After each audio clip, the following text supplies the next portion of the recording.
हरे कृष्णा। सभी भक्तों के चरणों में दोनों प्रणाम।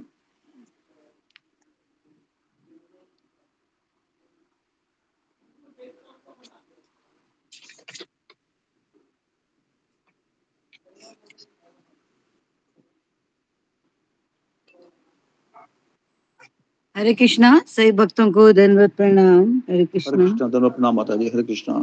सभी भक्तों के चरणों में धन्यवाद प्रणाम। हरे कृष्णा। हरे कृष्णा माता जी। हरे कृष्णा प्रभु जी। धन्यवाद प्रणाम माता जी। हरे कृष्णा। जी माता जी बोलिए आप। पूजा माता जी। जी प्रभु जी। ओम अज्ञानतिमिरान्धस्य ज्ञानाञ्जनशलाकया चक्षुरुन्मिलितं येन तस्मै श्रीगुरुवे नमः। नमो विष्णुपदाय कृष्णपृष्ठाय भूतले श्रीमते भक्तिवेदान्त स्वामिनिति नामिने। नमस्ते सारस्वते देवे गौरवाणी प्रचारिणे निर्विशेष शून्यवादी पाश्चात्य देशतारिणे। जय श्री कृष्ण चैतन्य प्रभु नित्यानंद श्री अद्वैत गदाधर श्रीवासादि गौर भक्त वृंद। हरे कृष्णा कृष्ण कृष्ण हरे हरे, हरे राम राम राम हरे हरे। श्री गुरु चरण पद्म केवल भक्ति सद्म, बंधु मोहि सावधान मते, जहर प्रसादी भाई भव तोरिया जाय। कृष्ण प्राप्ति होय जहाँ होय ते, कृष्ण प्राप्ति होय जहाँ होय ते। गुरुमुख पद्म वाक्य चित्त कोरियाय क्या, आर्य ना कोरि हो मने आशा। श्री गुरु चरणे रति ऐसे उत्तम गति, जे प्रसाद पूरे सर्व आशा, जे प्रसाद पूरे सर्व आशा। चक्षुदान दिलो जे जन्मे जन्मे प्रभु से, दिव्य ज्ञान हृदय प्रकाशितो, दिव्य ज्ञान हृदय प्रकाशितो। प्रेम भक्ति जहाँ होते अविद्या विनाश जाते, विधि गाय जहाँ चरितो, विधि गाय जहाँ चरितो। श्री गुरु करुणा सिंधु अधम जनार बंधु, लोकनाथ लोकेर जीवना, लोकनाथ लोकेर जीवना। हा हा प्रभु करो दया ते हो मोरे पद छाया, हा हा प्रभु करो दया ते हो मोरे पद छाया।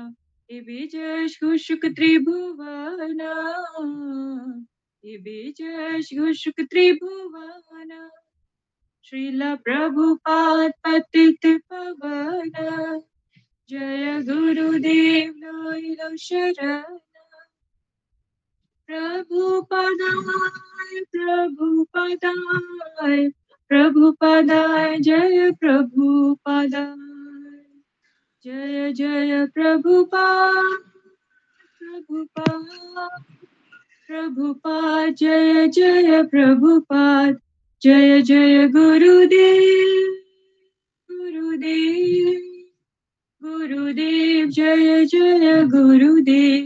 निताय गौर हरि बोल हरि बोल हरि बोल निताय गौर हरि बोल निताय गौर हरि बोल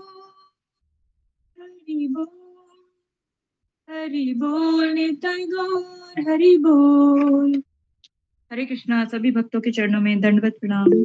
हरि बोल। बहुत सुंदर माता जी, धन्यवाद, बहुत सुंदर। हरि बोल। बहुत सुंदर माता जी। हरे कृष्णा। दंडवत प्रणाम सभी को।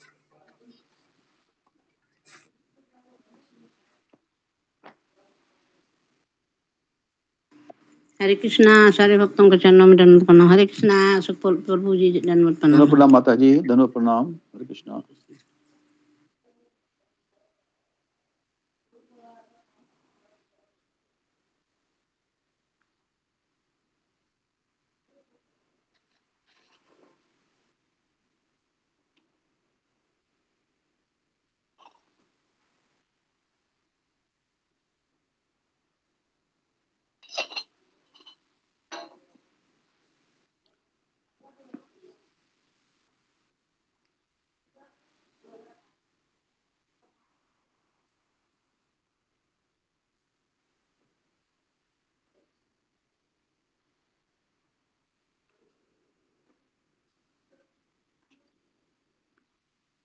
ममता पाल माता जी की टर्न है, आ जाइए।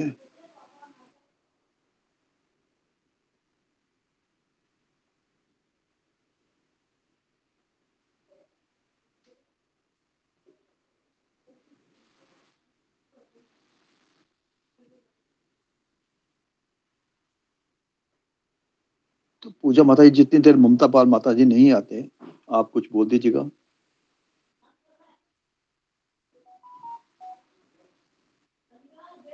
जी प्रभु जी।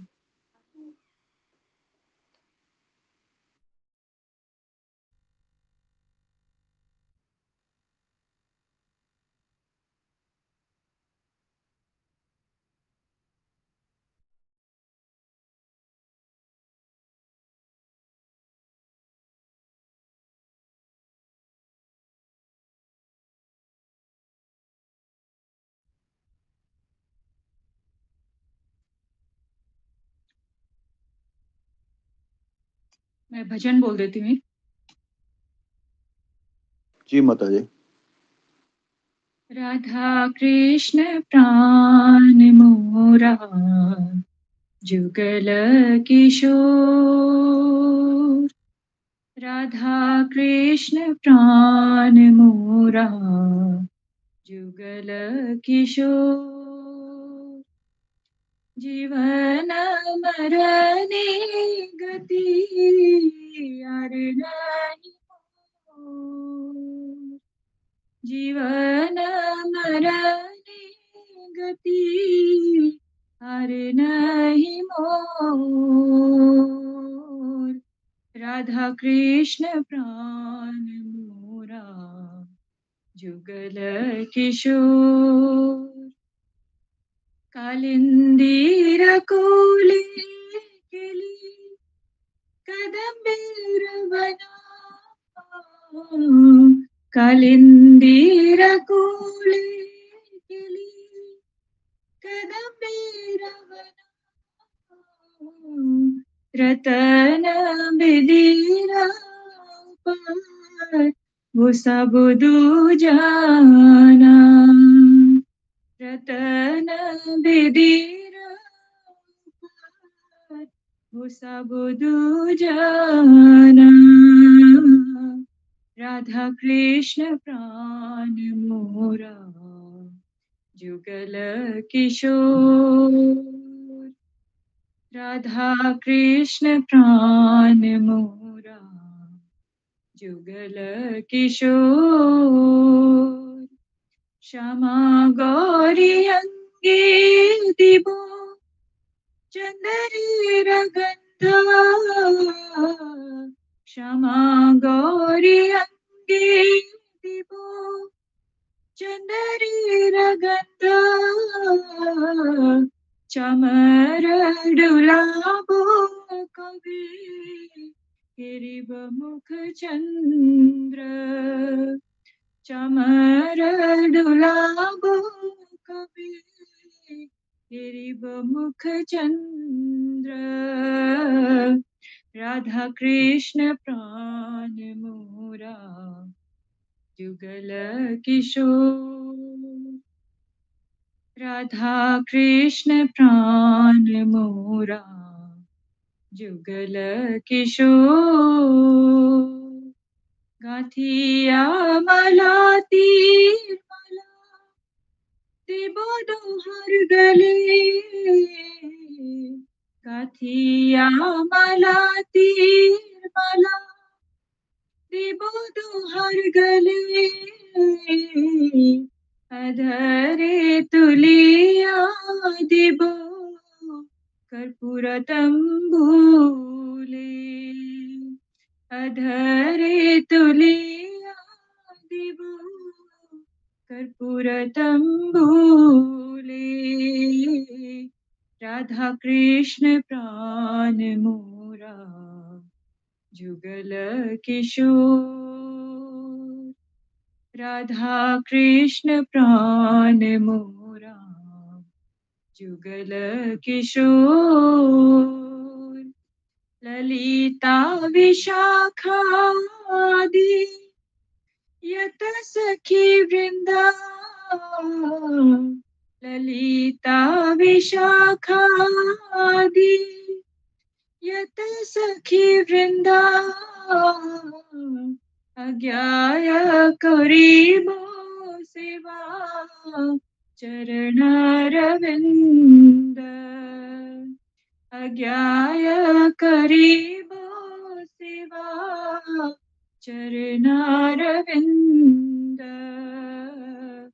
राधा कृष्ण प्राण मोरा जुगल किशोर। राधा कृष्ण प्राण मोरा जुगल किशोर। श्री कृष्ण चैतन्य प्रभु दासरनुदास। श्री कृष्ण चैतन्य प्रभु दासरनुदास। सेवाभिलाष करे नरोत्तम दास। सेवाभिलाष करे नरोत्तम दास। राधा कृष्ण प्राण मोरा जुगल किशोर। राधा कृष्ण प्राण मोरा जुगल किशोर। जीवन मरने गति यार नहीं मोर। जीवन मरने गति यार नहीं मोर। राधा कृष्ण प्राण मोरा जुगल किशोर। हरे कृष्णा। कोई गलती हो गई तो क्षमा कर दीजिएगा। बहुत सुंदर माता जी, बहुत सुंदर। बहुत सुंदर माता जी। हरे कृष्ण। हरे कृष्णा। बहुत सुंदर माता जी। हरे कृष्णा। बहुत सुंदर माता जी। हरि बोल। बहुत सुंदर। हरि बोल। हरे कृष्णा सभी प्रभु जी माता जी के चरणों में दंडवत प्रणाम। दोनों प्रणाम माता जी। हरे कृष्णा। हरे कृष्ण सभी भक्तों को दंडवत प्रणाम। दोनों हरे प्रणाम कृष्णा माता जी। सभी भक्तों के चरणों में दंडवत प्रणाम। हरे कृष्णा। हरे कृष्ण सभी भक्तों के चरणों में दंडवत प्रणाम। दोनों प्रणाम माता जी। हरे कृष्ण सासू के चरणों में दंडवत प्रणाम। हरे के चरणों में दंडवत प्रणाम। हरे कृष्णा सभी हरे कृष्ण प्रभु जी सभी को वैष्णव को दंडवत प्रणाम। दोनों प्रणाम माता जी। हरे कृष्णा। हरे कृष्ण सभी भक्तों को दंडवत प्रणाम। दोनों प्रणाम माता जी। हरे कृष्णा सभी भक्तों को दंडवत प्रणाम। दोनों प्रणाम माता जी। हरे कृष्ण प्रभु जी दंडवत प्रणाम। प्रभु जी मेरा ज्वाइन नहीं हो रही थी, तब से मुझे सच में आना पड़ा, इसलिए कोई हो बात गया नहीं क्या? माता जी। मेरा टर्न था प्रभु जी। जी आपका टर्न है। अब बता दीजिएगा माता जी। शुरू जब तक करो गुरु जी प्रभु नहीं जी। आते आप बोल दीजिए। जी जी माता जी। जी जी, बहुत बहुत धन्यवाद प्रभु जी। मुझे नीचे ज्वाइन नहीं हो रही है, मैं पाँच से ट्राई करी थी लेकिन नहीं हो रही थी। जी जी क्षमा माता जी, चाहती हूँ। कभी कभी हो जाता है, कोई बात जी, कृष्णा दंडवत प्रणाम सभी भक्तों का चरणों में। दंडवत प्रणाम तुलसी चरणों में। गुरु जी ने कल हरे कृष्णा ममता माता। गुरु जी ने कल हनुमान जी के लंका में प्रवेश के बारे में बताया। हनुमान जी ये जो नौदा भक्ति में से एक अंग है, जो दासत्व को आचार्य है हनुमान जी। और गुरु जी बताते कि जब तक हम सेवा में परिपूर्ण नहीं होंगे तब तक हमें भक्तों के गुह्यतम भाग के प्रवेश नहीं कर पाते हैं। हनुमान जी जो है वो अपने प्रभु राम जी की सेवा करने में बहुत उत्साही होते हैं। वैसे ही हम जब हमारी सेवा को पूर्ण करते हैं तो प्रभु रामचंद्र बहुत खुश होते हैं, संतुष्ट होते हैं। और हमारे आचार्य कहते हैं ये सेवा ही हमारे धन है, क्योंकि हम जो सुबह जपा करते हैं तो हम तो भगवान से ही सेवा मांगते हैं कि मुझे सेवा दीजिए। हम जब गोलोक वृंदावन में जाएंगे तो वहां पर भी हमें सेवा ही करना है, सिर्फ कृष्ण को देखना नहीं है। भक्ति का डेफिनेशन है सेवा। भक्ति मतलब भगवान के प्रेममयी सेवा। भक्ति में दो चीजें होते हैं, गुरु जी बताते हैं। पहला है जो प्रेम और दूसरा है सेवा। और हम जो भक्ति कर रहे हैं इसमें दो चीजें होनी चाहिए, प्रेम और सेवा। प्रेम ये सेवन से बढ़ता है और दूसरा है सेवा। भगवान जो हमें हाथ पैर दिया है इसलिए दिया है ताकि हम उनका सेवा कर सके। जैसे श्रील प्रभुपाद जी उम्र के 70 साल में भी सेवा की है, अंतिम समय तक सेवा कर रहे थे। श्रीमद् भागवतम का अनुवाद उन्होंने लिख रहे थे। और हमारे गुरु शिष्य परंपरा के जो भी आचार्य है सभी ने सेवा की है, इसलिए हमें भी सेवा करनी चाहिए। बाद में गुरुजी हनुमान चालीसा का जो भजन है वो गाए, बहुत ही सुंदर थे, बहुत ही सुंदर है। और बाद में गुरुजी हमें सुंदरकांड में से सुनाया। सबसे पहले हम सभी हमारे परम गुरु श्रील प्रभुपाद जी और परम पूज्य राधानाथ स्वामी महाराज जी सभी आचार्य के चरणों में दंडवत प्रणाम करते हैं। हम सबने प्रणाम किया और हनुमान जयंती के कुछ जयंती पर कुछ शिक्षा लेने की प्रयास किया। हनुमान जी का लंका में प्रस्थान। जामुवान जो है गुरु जी बताते हैं वो बहुत सुंदर वचन सुनाते हैं पहले श्लोक का। हनुमान जी को जिसे सुनकर हनुमान जी के हृदय को बहुत भा जाते हैं। उन्होंने बोलते हैं कि हे भाई, तुम लोग दुख सहकर और कंदमूल खाकर मेरी राह देखना। जामुवान ये ब्रह्मा जी के भक्त है, पुत्र है और ये एक भालू के शरीर में है और एक ब्रह्मा। हाँ, और हनुमान जी ये हनुमान जी रामायण में हीरो है, इसमें कोई संदेह नहीं है। जैसे भगवत गीता या भगवान के जो कुरुक्षेत्र की लीला है उसके हीरो है अर्जुन, उसी प्रकार रामायण की हीरो है हनुमान जी। फिर गुरु जी बताते हैं कि यहाँ पर एक प्रश्न देते हैं कि कुरुक्षेत्र के युद्ध में हनुमान जी की क्या सेवा थी। तो हनुमान जी की सेवा थी कि जब अर्जुन चीख रहे थे, चिल्ला रहे थे, तब हनुमान जी भी उसके साथ चीख रहे थे ताकि उन दोनों के आवाज से शत्रु पक्ष कांप उठे। यही उनकी सेवा थी।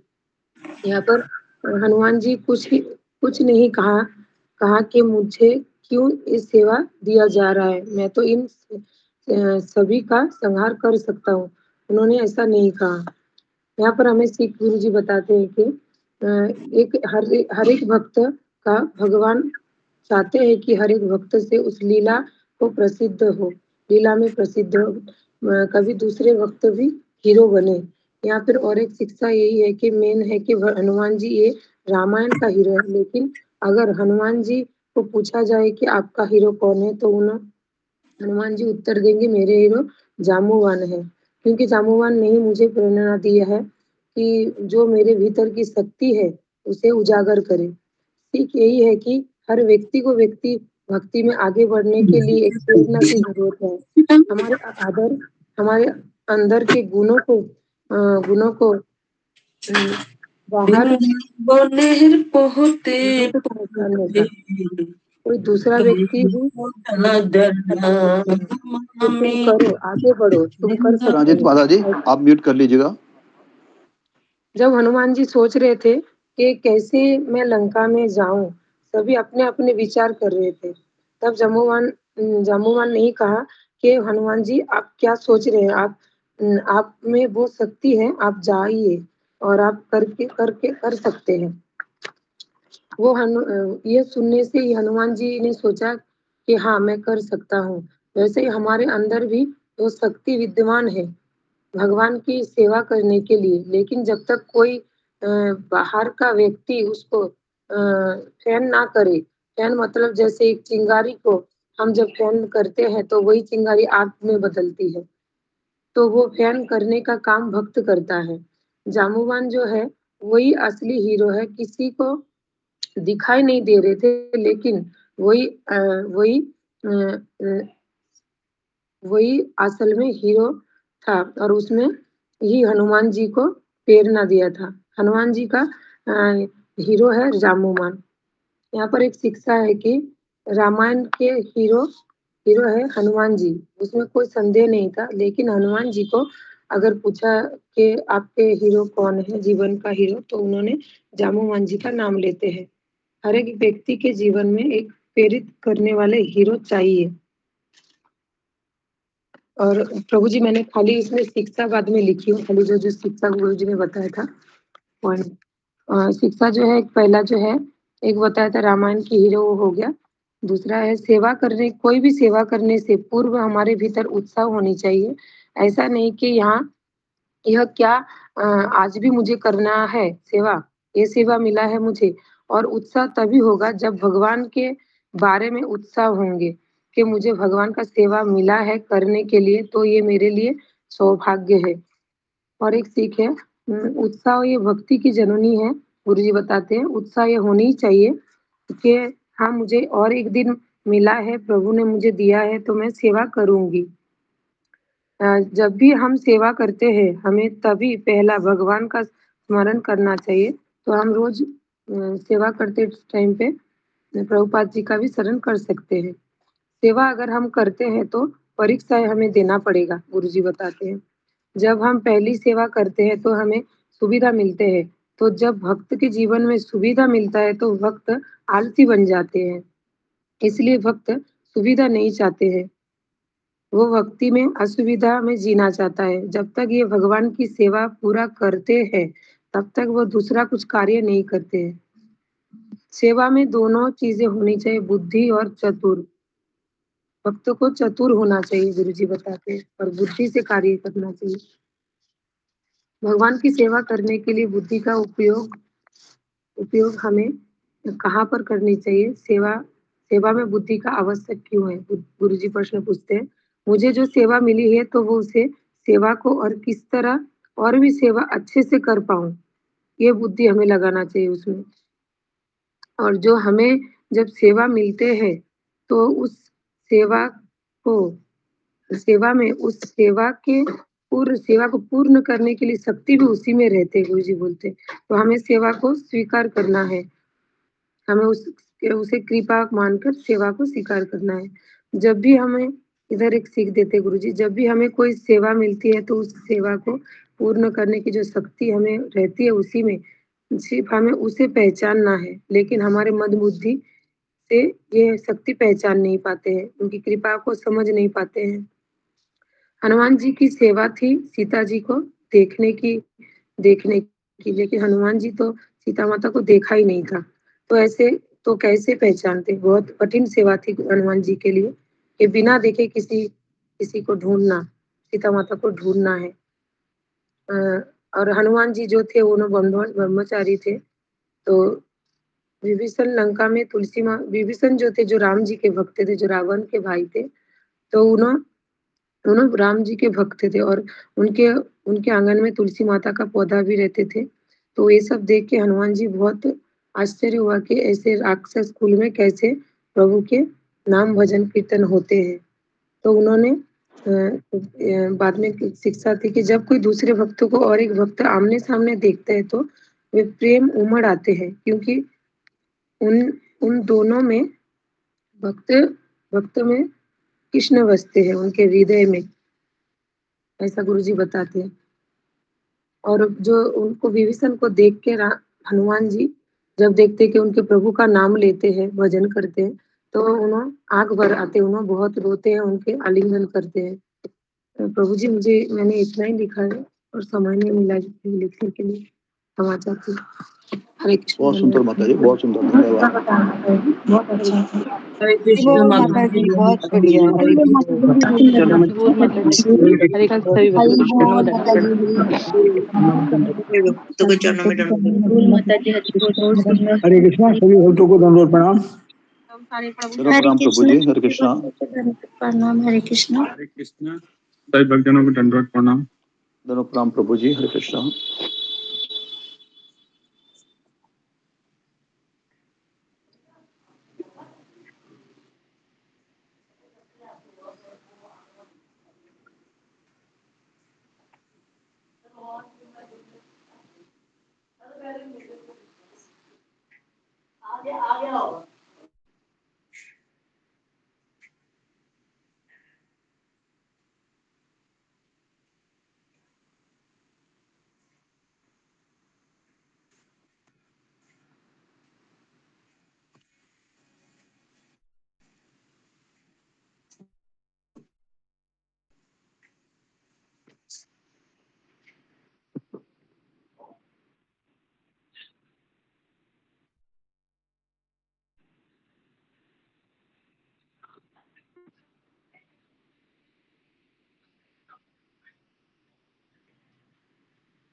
हरे कृष्णा, पूजा माता जी।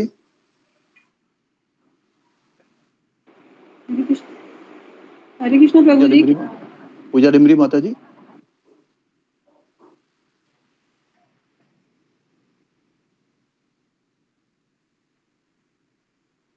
हरे कृष्णा।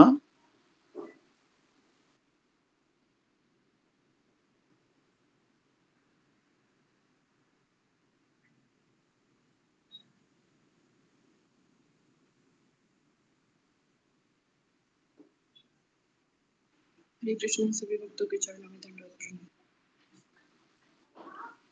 जी पूजा माता जी, हरे कृष्णा। जी प्रभु जी। माता जी, कल के बारे में प्रकाश डालें। कल के बारे में तो ममता माता जी ने बता दिया ना। आप भी प्रकाश डालें थोड़ा सा, जब तक गुरुजी नहीं आते। गुरुजी जी का प्रभु फोन जी। बिजी आ रहा है। जी।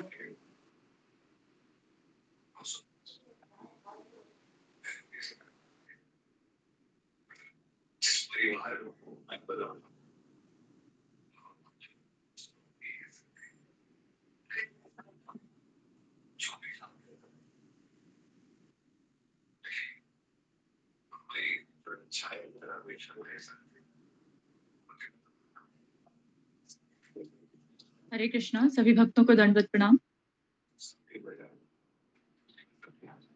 कल गुरुजी ने हनुमान जयंती के उपलक्ष्य में हमें हनुमान जी की ही रामायण में से छोटी सी कथा सुनाई थी। और कथा सुनाने का उनका उद्देश्य मेन ये था ताकि हम सेवा के महत्व को समझ सकें। उससे पिछले ही दिन ये कॉलिंग सेवा के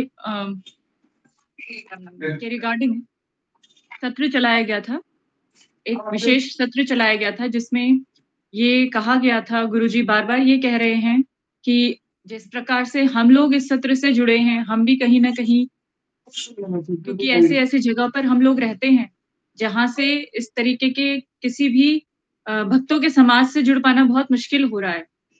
तो ऑनलाइन माध्यम से ही सही, लेकिन इस तरीके से हम लोग भी किसी न किसी कॉल के माध्यम से ही यहाँ जुड़े हैं।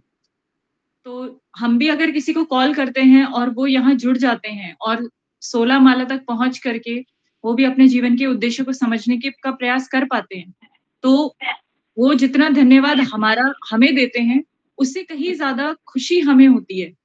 उनके बिना धन्यवाद बोले ही हमें बहुत खुशी होती है कि कोई ऐसा व्यक्ति है, जो इंतज़ार कर रहा था, जिसकी इच्छा थी कि किसी ऐसी संस्था से या ऐसे लोगों से जुड़ा जाए, और अगर हम किसी न किसी प्रकार से उसका माध्यम बनते हैं, तो वहाँ पर जो प्रभुपाद जी हैं, भगवान हैं, गुरुदेव हैं, उनकी कृपा हमें बहुत जल्दी मिलती है।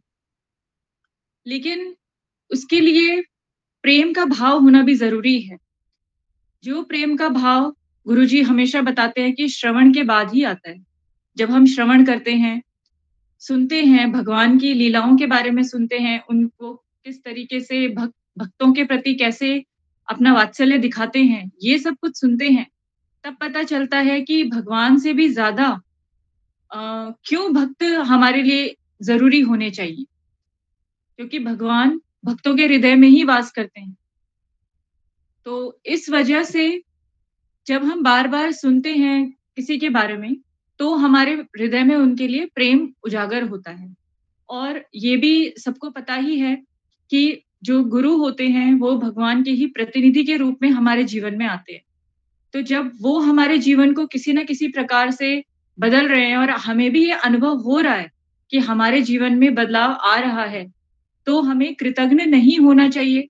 हमें कृतज्ञता के साथ आगे बढ़कर उन सेवाओं को करने का पूरा प्रयास करना चाहिए। और इसी सेवा भाव को और जगाने के लिए और इसमें ये बताने के लिए कि ये सेवा खाली सिर्फ हम ही नहीं कर रहे हैं, सिर्फ हमारे ही हाथ में ये सेवा नहीं है। ये सेवा इससे पहले जो आचार्य जिनको कहा जा रहा है, सेवा के जो दास्य के आचार्य हैं, हनुमान जी, उन्होंने अपना जो कार्य था उसको एक सेवक की तरह किया, और इतना बड़ा काम करने के बाद भी कभी भी उन्होंने उस काम का जो ज़िम्मेदारी है या उसका पूरा का पूरा श्रेय अपने ऊपर नहीं लिया। उन्होंने यही कहा कि हमने और पूरी की पूरी जो हमारी सेना है, वानर सेना ने, हम सब ने मिलकर ही इस कार्य को कर पाए हैं। तो सेवा भाव, सेवा करना जितना आवश्यक है, उस सेवा को करने के पीछे का भाव भी उतना ही आवश्यक है। तो इसी चीज़ को सिखाने के लिए, इसी बात को सिखाने के लिए कल ये विशेष सत्र गुरुजी ने चलाया था, जिसमें उन्होंने कुछ कक्षाएँ दी थी। ओके, हरे कृष्ण। जी। धन्यवाद माता जी। दंडवत प्रणाम गुरु जी। हरे कृष्णा, सभी दंडवत प्रणाम, सभी भक्तों को दंडवत प्रणाम। हरे कृष्णा सबकी दंडवत प्रणाम, सभी को दंडवत प्रणाम। हरे कृष्णा।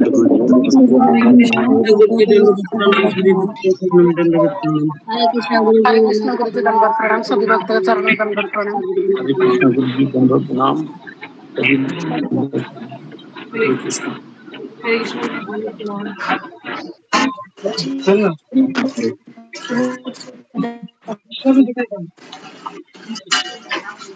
ओम ज्ञानतिमिरान्धस्य ज्ञानाञ्जनशलाकया चक्षुरुन्मीलितं येन तस्मै श्रीगुरवे नमः।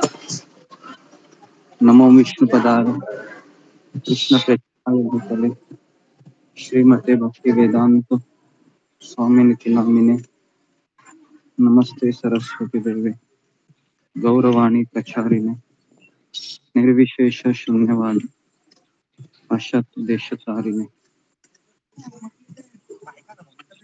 हे कृष्ण करुणा सिंधु दीनबंधु जगतपते गोपेश गोपिका कांत राधा कांता नमोस्तुते।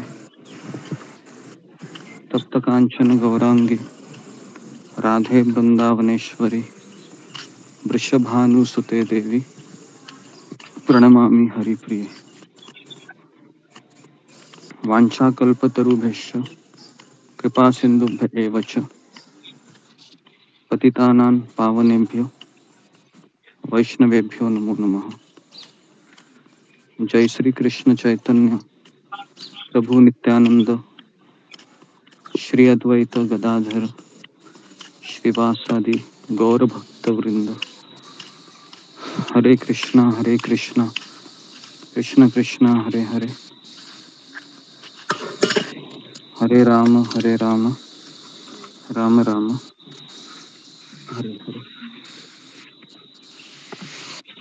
हरे कृष्णा, क्षमा कीजिए थोड़ा सा देर हो गया। तो हरे कृष्णा गुरु जी, दंडवत प्रणाम। हरे कृष्णा गुरु जी, दंडवत प्रणाम। तो हम शुरू करते हैं। जी हरे तो कृष्ण गुरु जी, दंडवत प्रणाम। हरे कृष्णा।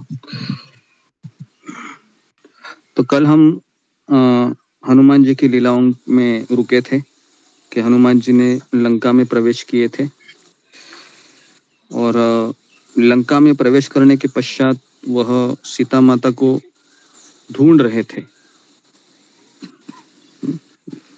और सीता माता उनको मिल नहीं रही थी। तो फिर वह सोच रहे थे कि कहाँ मिलेगी कहाँ मिलेगी कहाँ मिलेगी। तो रावण के राजमहल में चले गए।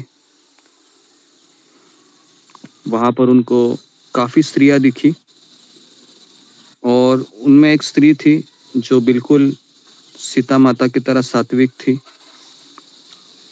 लेकिन जब उसने देखा कि वह रावण के साथ बहुत संतुष्ट लग रही थी तो हनुमान जी समझ गए कि ये सीता नहीं हो सकती।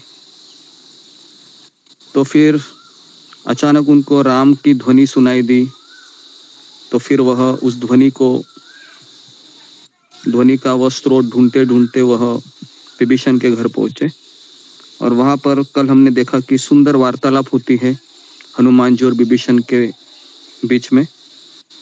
बहुत सुंदर वार्तालाप है वो। इससे हमें एक पता चलता है कि जब दो भक्त मिलते हैं तो कैसी बातें होती है ना। भगवद गीता में एक श्लोक है, मच्चिता मद्गत प्राण बोधयंत परस्परम कथयंत मानित्य तुष्यंति च रमन्ति च। तो दो भक्त जब मिलते हैं तो वो मेरी कथा में चर्चा करते हैं वो। तो विभीषण ने पूछा कि आप यहाँ पर कैसे आ गए।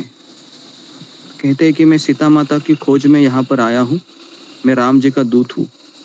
तो जैसे ही सुनते हैं तो विभीषण जी उनके चरणों में गिर जाकर कहते हैं कि मैं तो एक राक्षस का भाई हूँ, क्या मुझे राम स्वीकार करेंगे।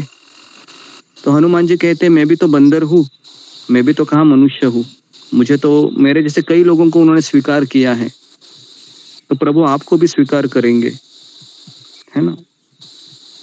और तो इस तरीके से दोनों के बीच वार्तालाप होती है और उसके पश्चात फिर हम आज आगे देखेंगे कि किस तरह से हनुमान जी अशोक वाटिका में प्रवेश करेंगे। ठीक है जी, तो हम चर्चा को आगे बढ़ाते हैं। आज दूसरा दिन रहेगा, कल तीसरा दिन, 3 दिन ही कथा करेंगे हम हनुमान जी की। फिर हम भागवतम में प्रवेश करेंगे 2 दिन अंतिम, और फिर हम अगले मंडे से हम चैतन्य चरितामृत के 3 दिन और भागवतम के 3 दिन, इस तरह से हम, है ना। ऐसा हमें करना चाहिए कि भगवान की लीला में, भगवान के नाम में, भगवान की सुंदरता में डूब जाना चाहिए। ताकि संसार की कोई भी चीज मुझे अफेक्ट ना करे, है ना, चाहे वो किसी भी कोई भी परिस्थिति हो। कल हमने गीता क्लास में देखा था कि 3 प्रकार के अंधेपन होते हैं, है ना, अंधत्व, धृतराष्ट्र, फिर दुर्योधन और फिर अर्जुन, है ना। अर्जुन का अंधापन परिस्थिति जन्य था और हमारा भी अंधापन हमेशा ऐसे ही होता है ना। तो आज हम गीता क्लास में और उसी के ऊपर और ज्यादा चर्चा करेंगे कि किस तरह से हम परिस्थिति से अंधे ना बने। तो जी, तो इस तरीके से अभी हनुमान जी है वह विभीषण से एड्रेस लेते हैं। देखिए, हनुमान जी सीता माता को ढूंढने के लिए निकले हैं। शुरुआत कहाँ से हुई थी? शुरुआत हुई थी, प्रभु रामचंद्र है वह हनुमान जी को क्या देते हैं निकलने के पहले, याद है आपको? कौन मुझे बताएगा? फिंगर को रेज कीजिए। कि जब पहली बार जब हनुमान जी की सेना दक्षिण दिशा की ओर कूच करती है तो प्रभु रामचंद्र हनुमान जी को बुलाते हैं और उनको कुछ कहते हैं। जी बताइए क्या कहते हैं? जी सुमित पाठक।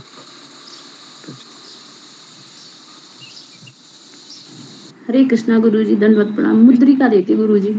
मुद्रिका देते, क्यों देते मुद्रिका? कृष्णा तिवारी। हरे कृष्णा प्रभु, दंडवत प्रणाम। सभी भक्तों को दंडवत प्रणाम। प्रभु जी मुद्रिका देते हैं भगवान हनुमान जी को, तो पहचान के कि सीता जी कैसे पहचानेंगी कि ये कौन है, कि कहाँ आई। तो हनुमान जी बोले थे ना कि हम मुद्रिका यानी सीता माता गई थी कि हाँ भगवान के हैं। पहचान करने के लिए प्रभु जी भगवान ने मुद्रिका उनको दी थी। कृष्णा प्रभु जी ओके, तो ये बहुत अच्छा जवाब दिया। क्यों मुद्रिका इसलिए दी थी? इसमें 2 चीजें दिखाई देती है। पहली बात, प्रभु रामचंद्र को पता था अगर सीता माता का शोध अगर ढूंढ पाएगा तो वो हनुमान जी ही होंगे, नहीं तो वो हनुमान जी को क्यों मुद्रिका देते थे, पहली बात। और दूसरी बात है कि अगर हनुमान जी सीता माता को ढूंढ लेते भी है तो सीता माता कैसे भरोसा करेगी हनुमान जी के ऊपर? तो ये 2 प्रश्नों के उत्तर उस मुद्रिका में छिपे थे, इसलिए वो मुद्रिका दी थी। क्योंकि प्रभु रामचंद्र को पता था राक्षस कोई भी रूप ले सकते थे। और अगर आपने देखा होगा कि जब रावण है वह राम जी का मस्तक को लेकर सीता माता के सामने रखते हैं, कितने लोगों को वो सीन पता है? फिंगर को रेज कीजिए। कि जब रावण अलग अलग उपायों को देखकर सीता माता को मनाने में असफल होता है तो वही रावण क्या करता है, राम जी का मस्तक को उसके सामने लाकर ये विश्वास दिलाना चाहता था सीता माता को कि राम जी को मैंने मार दिया है। बराबर, वो एपिसोड है, आपने एपिसोड भी अपने इसमें रामानंद सागर में भी देखा होगा और मानस में भी इसका उल्लेख है ना। जी तो राम जी को पता था कि ये राक्षस कोई भी रूप ले सकते हैं। तो इसके लिए जब हनुमान जी भी सामने जाते हैं सीता माता के, तो पहले तो हनुमान जी सीता माता के सामने झाड़ के ऊपर चढ़कर राम जी की लीलाओं का बखान करते हैं गीत के माध्यम से।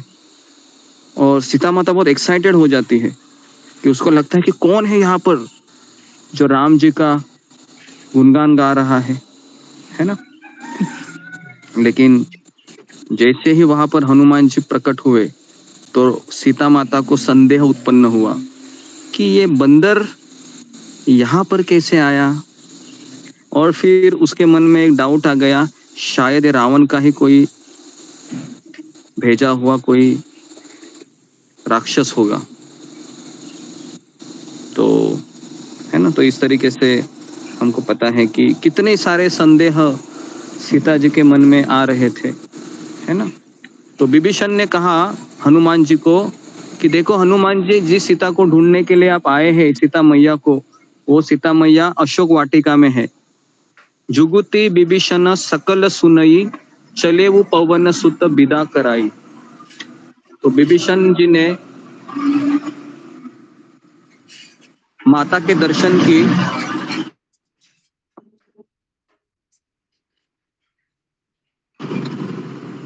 सब युक्तियां कह सुनाई। तब हनुमान जी विदा लेकर चले। फिर वही पहले का मसक सरीखा रूप धरकर वहां गए जहां अशोक वन में सीता जी रह रही थी। देखी मन ही महु किन्ह प्रणामा। जैसे ही सीता माता को देखा हनुमान जी ने उन्हें मन में ही प्रणाम किया। ठीक है, तो मन में भी प्रणाम कर सकते हैं। कभी कभी ऐसा होता है कि कैसे हम झुके या फिर कैसे किस तरह से वहां पर उचित जगह नहीं होती है प्रणाम करने के लिए, और परिस्थितियां भी विपरीत होती है, तो उस समय मन में प्रणाम करना भी ठीक होता है। तो सीता जी को देखा और हनुमान जी चाह रहे थे मैं प्रणाम करूं, लेकिन सब जगह पर राक्षस थे, तो मन में ही प्रणाम किया। उन्हें बैठे ही बैठे रात्रि के चारों पहर बीत जाते हैं। शरीर दुबला हो गया था, सिर पर जटाओं की एक लट है। तो इस तरह से रूप देखा सीता माता का, है ना। और वो हमेशा हृदय में राम राम राम राम का स्मरण कर रही थी। सीता माता जप कर रही थी। तो ये देखिए, जप करना ये स्वाभाविक है ना। सीता माता भी जप कर रही थी राम नाम का। फिर निज पद नयन दिए मन राम पद कमल लीन। तो जानकी जी नेत्रों को अपने चरणों में लगाए हुए नीचे की ओर देख रही थी और मन में राम जी के चरण कमलों में लीन है। ये लीन होना ही हमारे जीवन की पूर्णता है, क्योंकि एक समय हम लीन हो गए ना, आध्यात्मिक जीवन में डूब गए ना, तो फिर हमें परिस्थिति भी हमारा कुछ नहीं बिगाड़ सकती। तो आज हम सुबह जपा टॉक में हमने रामायण का शबरी का उदाहरण दिया था, अगर आपको याद होगा। तो शबरी किस तरह से सालों साल महीनों महीनों रोज वो वही सेवा कर रही थी। वो क्या कारण था? क्योंकि वो डूब गई थी, सेवा में डूब गई थी वो। तो क्यों नहीं हम अपने आप को डुबा ले, सुबह 4 बजे से लेकर रात को 10 बजे तक। अगर हम डुबाने में सफल होंगे या सफल हो गए, तो फिर हमें ना परिवार का दाह हमें सताएगा, ना परिवार का कष्ट हमें सताएगा, ना परिस्थिति हमें विवश करेगी किसी चीज को करने के लिए। लेकिन ये तभी हो सकता है जब हम खुद चाहते हैं डूबना। क्या हम डूबना चाहते हैं? अपने आप को पहले सवाल पूछिए। अगर हम डूबना चाहते हैं तो हमें डुबाने से कोई रोक नहीं सकता, बराबर है ना। हमें डूबने से कोई रोक नहीं सकता, बस हमें डूबना चाहिए, ये हमारा सवाल है, हमारा प्रश्न है। लेकिन आप बोलोगे डूबना तो हम चाहते हैं, लेकिन कर्तव्य हमें डुबा नहीं दे पाते जी। कितने लोगों को ऐसा लगता है? हम डूबना तो चाहते हैं, लेकिन ये घर के कर्तव्य है, ये हमें डुबा नहीं देते हैं। हमेशा कुछ ना कुछ चालू रहता है जी। लेकिन अगर मुझे लगता है कोई डूबना चाहता है तो कैसे ना कैसे अपने आप को डुबा सकता है, क्योंकि परिवार की चीजें वही होती है जो रोज का रूटीन होता है। अगर उसमें मन भी ना लगाए तो भी वो काम होते ही रहते हैं, जो भी रूटीन के काम होते हैं जी। तो यहाँ पर बहुत सुंदर बात कह रहे हैं कि मन राम जी के चरण कमलों में लीन हो जाए। तो ये शब्द मुझे बहुत अच्छा लगता है, क्योंकि सारे समस्याओं का निवारण यही है कि मेरा मन कैसे तो राम जी के चरणों में डूब जाए, मेरा मन कैसे तो कृष्ण लीला में डूब जाए, मेरा नाम कृष्ण के जपा में डूब जाए, मेरा मन, और कोई अगर मेरे मन में कोई विचार आए तो मैं उसको सफलतापूर्वक दिमाग में से फेंक दूं। इतना मैं सक्षम होना चाहिए। हमारा प्रॉब्लम क्या होता है, कोई भी मन में गलत विचार आता है, उसको हम अंदर लेके चबाने बैठ जाते हैं, और फिर वो दुगना हो जाता है, 4 गुना, 8 गुना, 16 गुना, और फिर वो पूरा कैप्चर कर देता है हमारे माइंड को, कोई भी भौतिक विचार। इसके लिए हम डूब नहीं पाते हैं। तो जी, तो इस तरीके से जब जानकी जी को देखा हनुमान जी ने, तो पवन पुत्र हनुमान जी बहुत दुखी हुए। और हनुमान जी वृक्ष के पत्तों में छिप रहे थे और विचार करने लगे कि हे भाई, अभी मैं क्या करूं, सीता माता के दुख को कैसे दूर करूं। वापस मैं कह रहा हूं, जीवन की सफलता दूसरों के दुख दूर करने में है। अगर हम दूसरों के दुख दूर करने के लिए अगर हम अपना जीवन को न्यौछावर कर रहे हैं तो जीवन की पूर्णता है। तो यहाँ पर हनुमान जी वही चीज सोच रहे थे। उन्होंने ये नहीं सोचा कि मुझे भूख लगी है, मैं इतना लंबा सफर करके आया हूँ, अपनी विश्राम के बारे में नहीं सोच रहे थे हनुमान जी। हनुमान जी सोच रहे थे कि सीता माता मेरे सामने दुखी है, मैं उनको कैसे संतुष्ट करूं। तो ये बहुत बड़ी शिक्षा हमको प्राप्त होती है जी। तो आज की पहली शिक्षा आप लिखिए कि हनुमान जी ने अपने बारे में विचार न करते हुए पहले सीता जी के दुखों के बारे में सोचा। ये बहुत सुंदर शिक्षा है हमारे लिए, क्योंकि हम अपने दुखों को लेकर बैठ जाते हैं और बोलते हैं मेरा दुख कितना बड़ा है, मेरा दुख कितना बड़ा है, मेरा दुख कितना बड़ा है, और हम कभी दूसरों के बारे में सोच ही नहीं पाते हैं, अपने दुखों को लेकर बैठ जाते हैं। तो इसलिए हमारा दुख है वो तो चलता रहेगा ही, लेकिन हम जब अपने दुखों को भूलकर दूसरों के दुखों के बारे में विचार करते हैं तो अपना दुख है वो कम होने लगता है। कितने लोगों ने अनुभव किया है? फिंगर को रेज कीजिए कि मेरे जीवन में भी दुख है, लेकिन मैं जब अपने दुख को भूलकर दूसरों के दुख के बारे में विचार करता हूँ तो फिर मुझे अपना दुख भी कम कम कम कम होते हुए दिखाई देता है ना। ये वास्तविकता है। लेकिन अगर हम अपना ही दुख को लेकर बैठते हैं तो वो छोटा सा दुख हिमालय की चट्टान की तरह ऊंचा हो जाता है। ये भी आपने देखा है। अगर हम अपने ही दुखों को लेकर बैठ जाते हैं ना तो वो छोटा सा दुख बहुत बड़ा हो जाता है। कितने सुंदर है ना। ये बहुत बड़ी अच्छी शिक्षा है ये, कि दुख तो हम सभी दुखी है, क्योंकि संसारी दुखालय है। क्या करें अभी तो, है ना। ऐसा नहीं है कि मैं यहाँ पर प्रवचन कर रहा हूँ तीनों टाइम में तो मेरे जीवन में दुख नहीं है, ऐसा तो हो नहीं सकता। हर एक व्यक्ति दुखी है, लेकिन अपने दुखों को मैं हमेशा विचार करता रहूँ तो मैं कभी क्लास ही नहीं दे पाऊँगा। मैं हमेशा सोचता रहूँगा, अरे मेरा दुख ही नहीं दूर हो रहा है, मैं कैसे क्लास दूँ, मैं कैसे सेवा करूँ, है ना। तो ये दुख है वो चलता रहेगा, है ना। एक के बाद दूसरा, दूसरा के बाद तीसरा, तीसरा के बाद चौथा। ये दुख कभी ख़त्म नहीं होने वाला है। तो क्यों ना मैं इन दुखों को साइड में रखकर दूसरों के दुखों के बारे में विचार करूं कि कैसे इनके दुख दूर होंगे। तो हनुमान जी ने जब सीता मैया को देखा तो पहला उनके मन में यही विचार आया कि सीता जी के दुखों को मुझे देखा नहीं जा रहा है, उनके कष्ट को मुझे देखा नहीं जा रहा है, मैं किस तरह से सीता माता को संतुष्ट करूं। तो इसलिए ये दूसरी शिक्षा ले लीजिए कि एक वैष्णव होता है वह पर दुख दुखी होता है, पर दुख दुखी और पर सुख सुखी। कौन मुझे बताएगा इसका मतलब क्या है? जी, फिंगर को रेज कीजिए। एक वैष्णव होता है वो पर दुख दुखी और पर सुख सुखी होता है। जी, इसका मतलब क्या है? हरे कृष्णा गुरु जी, दंडवत प्रणाम। दूसरों के दुख को देखकर वो दुखी, एक वैष्णव होता है जो दूसरों के दुख को किसी दूसरे को दुखी देखकर वो खुद दुखी हो जाता है। और प्रसन्न, अगर कोई प्रसन्न होता है तो वो वैष्णव उसकी प्रसन्नता को देखकर प्रसन्न हो जाता है। वो ईर्ष्या नहीं करता है उसे, उसकी प्रसन्नता से ईर्ष्या नहीं होती है उसको, वो प्रसन्न होता है। अगर वो दूसरा प्रसन्न है वो भी प्रसन्न हो जाता है। हरे कृष्ण जी।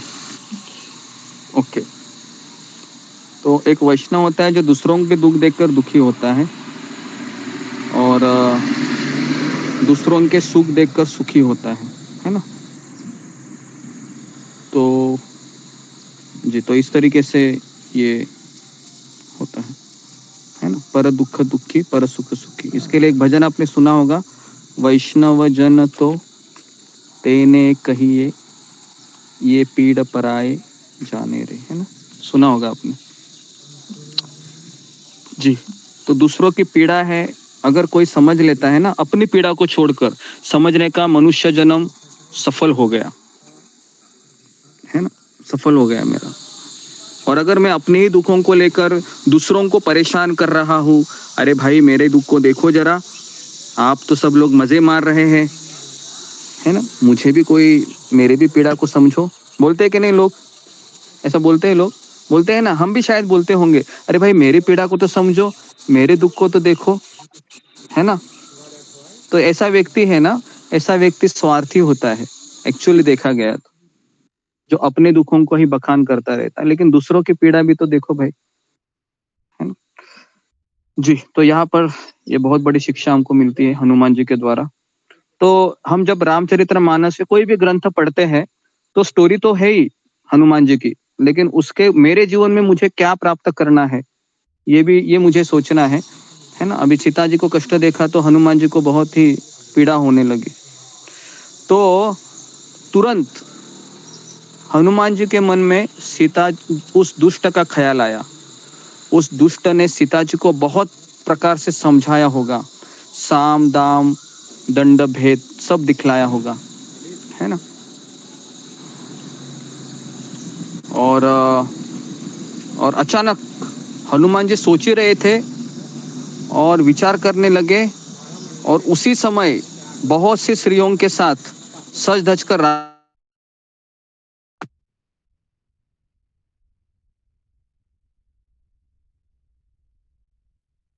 वॉइस नहीं आ रही एंट्री नहीं हुई, बराबर है। तो पहली बार अभी रावण की एंट्री हो रही है। प्रभु जी आपकी आवाज ही नहीं है, आपने क्या बताया कुछ भी आवाज नहीं।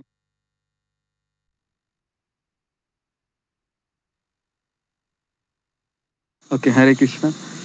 तो जैसे ही हनुमान जी ये विचार कर ही रहे थे, पत्तों के बीच छिपकर अचानक रावण की एंट्री होती है वहां पर। रावण है वो बहुत सारे स्त्रियों के साथ वहां पर सज धज कर आता है ना। और फिर मैं ये बता रहा था कि रामनवमी में भी हमने 7 दिन कथा की, हनुमान जी का अभी ये दूसरा दिन है, अभी तक रावण की एंट्री नहीं हुई थी, बराबर है। तो आज रावण की एंट्री हो गई तो ये बता रहा था मैं। तो रावण की एंट्री हो रही है अभी, और कैसी हो रही है, बिल्कुल हनुमान जी भी है वहां पर और सीता माता भी है। ओके, और रावण वहां पर आया और उसने सीता माता जी को, सीता को कहा, हे सुमुखी, हे सयानी, सुनो, मंदोदरी आदि सब रानियों को मैं तुम्हारी दासी बना दूंगा, यह मेरा प्रण है, तुम एक बार मेरी ओर देखो तो सही। तो रामचंद्र जी का स्मरण करके जानकी जी तिनके की आड़ करके कहने लगी फिर, हे दशमुख सुन, जुगनू के प्रकाश से कभी कमलिनी खिल सकती है क्या। जानकी जी फिर कहती है, तुम अपने लिए भी ऐसा ही मन में समझ ले, हे दुष्ट, तुझे श्री रघुवीर के बाण की खबर नहीं है। तो सीता माता है इस तरह से रावण से बात करती। आपको पता है इसको टॉर्चर कहते हैं, समझ में आया। टॉर्चर किसे कहते हैं, कि उसको बंदी बना लिया जाए और उसको रोज रोज थोड़ा थोड़ा थोड़ा थोड़ा करके सुनाते सुनाते मार दिया जाए, है ना, बराबर होता है। तो रावण का ये रोज का कार्यक्रम था। रावण रोज सीता माता के पास आता था अशोक वाटिका में रात के समय, और फिर उसको इस तरह से डराता था, धमकाता था, और सीता जी हमेशा इसी तरह से उसको, है ना, अपोज करती थी कि नहीं, दुष्ट रावण ऐसे वैसे। आप सोचो, एक साल तक सीता माता ने ये सब दुख झेले, है ना। तो भी आप कहोगी कि मेरे साथ कष्ट क्यों हो रहा है, तो देखिए सीता माता के कष्ट इतने भारी थे, इतने भारी थे, अगर मैं आपको बताऊं तो सीता जी के ऊपर भी एक अच्छे से लेक्चर हो जाएगा कि सबसे ज्यादा जो दुख है रामायण में अगर आप देखोगे तो सीता माता ने ज्यादा झेले हैं। अभी ये रावण के पास वो 1 साल रहती है, उसके पश्चात अग्नि परीक्षा भी उसको देनी पड़ती है। इतना ही नहीं, अग्नि परीक्षा देने के बाद भी सवाल उठाए जाते हैं अयोध्या में, इतना ही नहीं, अयोध्या में सवाल उठाने के बाद प्रभु रामचंद्र उनको छोड़ देते हैं, और उस समय छोड़ देते हैं जिस समय वो गर्भवती होती है, उसके पेट में बच्चे होते हैं। तो इतनी कठिन प्रसंग सीता माता ने झेले, लेकिन इतना सब झेलने के बाद भी जब वाल्मीकि मुनि के साथ सीता माता आती है भरी दरबार में, उस समय भी सीता माता राम जी के खिलाफ एक शब्द भी नहीं बोलती है। यह है सीता माता, है ना, जबरदस्त है ना। तो ये रामायण का ऐसा प्रसंग है जो बहुत सुंदर है। इतने कष्ट झेलने के बाद भी वो सीता माता ये कहती हैं कि राम जी के खिलाफ मुझे एक शब्द नहीं बोलना है ना, क्योंकि वो जानती थी प्रभु राम भी मुझसे उतना ही प्रेम करते हैं जितना मैं उनसे प्रेम करती हूँ, लेकिन परिस्थिति हमें इस तरह से अलग कर दी है ना जी। तो राम और सीता ये नित्य पति पत्नी है ना। यहाँ पर ही नहीं, साकेत धाम में जब वो चले जाते हैं, जब सीता माता कहती है कि मैं थक गई हूँ अभी इस संसार में परीक्षा दे देकर, अभी मुझे कोई परीक्षा नहीं देनी है, और उस समय फिर वो आह्वान करती है पृथ्वी देवी को कि आप मुझे अपने साथ ले चलो करके, है ना। आपको पता होगा जब वो लवकुश रामायण गाते हैं, उसके पश्चात उनको पूछा जाता है कि कौन है आपके, है ना, माता पिता, तो फिर कहते हैं कि आप मेरे पिता हो और सीता मेरी माता है। तो कहते हैं हम कैसे मान ले। तो वाल्मीकि मुनि आते हैं, वाल्मीकि मुनि कहते हैं मैंने कभी झूठ नहीं बोला अभी तक, ये सीता ही आपकी पत्नी है और ये आपके दोनों बच्चे हैं। कहते हैं ठीक है, मैं आपकी बातों पर विश्वास करता हूँ, लेकिन अयोध्या की प्रजा कैसे मानेगी, अग्नि परीक्षा लाओ करके। तो सीता जी उस समय भी कहते मैं थक गई हूँ, अभी कितनी अग्नि परीक्षा दूं मैं, है ना। तो उस समय फिर ये सब चीजें होती। कहने का अर्थ है कि ये संसार ने किसी को नहीं छोड़ा है परीक्षा देने के लिए, तो क्या मुझे और आपको छोड़ेंगे? क्या लगता है? मुझे और आपको भी नहीं छोड़ेंगे, है ना? तो परीक्षा तो देनी पड़ेगी, लेकिन भगवान इतने निष्ठुर नहीं है कि वो हमें, हमारे ही लेवल का परीक्षा होगी। ठीक है, फिर कह रही है हे पापी, सीता माता कह रही है तू मुझे सुने में हर लाया है, रे अधम निर्लज्ज, तुझे लज्जा नहीं आती अपने को जुगनू के समान और रामचंद्र जी को सूर्य के समान सुनकर और सीता जी के कठोर वचनों को सुनकर रावण ने तलवार निकाली वहां पर और बड़े गुस्से में आकर बोला सीता तूने मेरा अपमान किया है, मैं तेरा सिर इस कठोर तलवार से काट डालूंगा,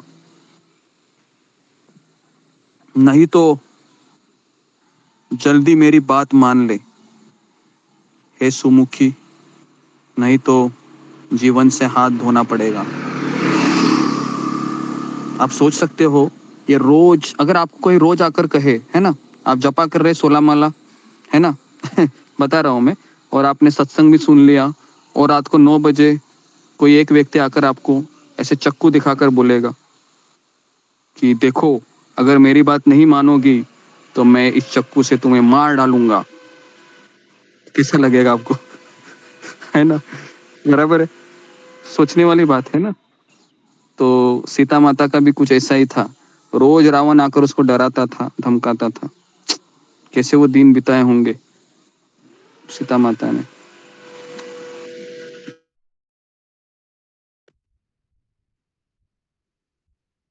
आवाज नहीं आ रही गुरुजी।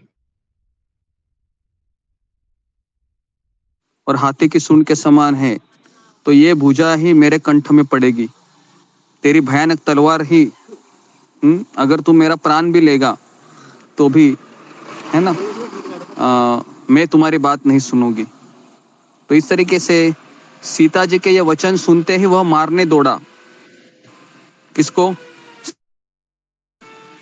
सीता जी। तब मई दानव की पुत्री मंडोदरी ने सब दासियों को बुलाकर मंडोदरी ने नीति कहकर उसे समझाए, देखो स्त्री के ऊपर तलवार नहीं उठाते हैं। तो फिर कहा कि ठीक है, सारे दासियों को बुलाया और कहा इस सीता को अलग अलग तरीके से भय दिखलाओ, और मास दिवस महु कहा न माना तो मैं मार भी काढ़ी कृपाणा, यदि महीने भर में यह कहा न माने तो मैं इसे तलवार निकालकर मार डालूंगा। और इस तरीके से रावण कहकर चला गया। अब ये सारा चीज, और फिर राक्षसियों के समूह बहुत से बुरे रूप धरकर सीता जी को भय दिखलाने लगे। आपको समझ में आ रहा है क्या? कि राक्षसी ना, आप सपने में अगर कोई भयानक सपना देखे होंगे, है ना, मान लो आपने कोई हॉरर मूवी देखा होगा, बराबर है, पहले देखे होंगे आप शायद, है ना, पहले भक्ति में आने से पहले लोग रात को हॉरर मूवी देखकर सोते हैं और टॉयलेट आती है तो बाथरूम में नहीं जाते हैं, बराबर है। और बाथरूम जाने के समय 10 बार सोचते हैं कैसे जाऊं कैसे जाऊं कैसे जाऊं। तो तो यहाँ पर सीता माता के सामने अलग अलग राक्षसियां है ना, अलग अलग रूप लेके उनको डराती थी लाइव में एकदम। हाँ, अभी आपने तो मूवी में देखा होगा, लेकिन आप सोचो सीता जी के सामने ये अलग अलग रूप लेती थी राक्षसीन और उनको डराती थी चारों दिशाओं में। और सीता माता है ना बहुत रोती थी और बहुत टॉर्चर किया जा रहा था, मानसिक रूप से भी शारीरिक रूप से भी। सोचो, है ना, तो किसी को टॉर्चर करना ही बहुत बड़ी पीड़ादायक होता है ना। किसी को एक तरीके से उसको खाना खिलाना और फिर शेर के सामने खड़ा कर देना ताकि उसका सारा फिर वो खाना ही, है ना, डाइल्यूट हो जाए इस तरीके से। तो उनमें से एक त्रिजटा नाम की एक राक्षसीन थी, है ना। त्रिजटा नाम राक्षसी एका रामचरण रति निपुण विवेका। वो रामचंद्र के चरणों में उसकी प्रीति थी, है ना। कितना अच्छा है ना। अगर आप मान लो कि कहीं ऐसी जगह पर है, जैसे मैं जब जहाज में जॉब करता था तो जहाज में ऐसे ही लोग रहते थे जो पूरे नास्तिक होते थे और अलग अलग तरीके से नॉनवेज खाने में सब माहिर होते थे और चारों नियम का भंग करते थे, है ना। तो ऐसे उन लोगों के साथ जब हम रहते थे तो ये सीता जी का जो प्रसंग है वो बहुत याद आता था। हालांकि वो लोग टॉर्चर तो नहीं करते थे, लेकिन अलग ही नजरें डाल देते थे मेरे ऊपर कि ये गया गुजरा व्यक्ति है इस तरीके से, या फिर इसको बहिष्कृत करो, है ना, ये तो घास फूस खाने वाला आदमी है, हमेशा नाम जप करते रहता है, ज़्यादा बात नहीं करता है किससे। तो इस तरीके से उनके साथ 6 महीना बिताना मेरे लिए चैलेंजिंग होता था।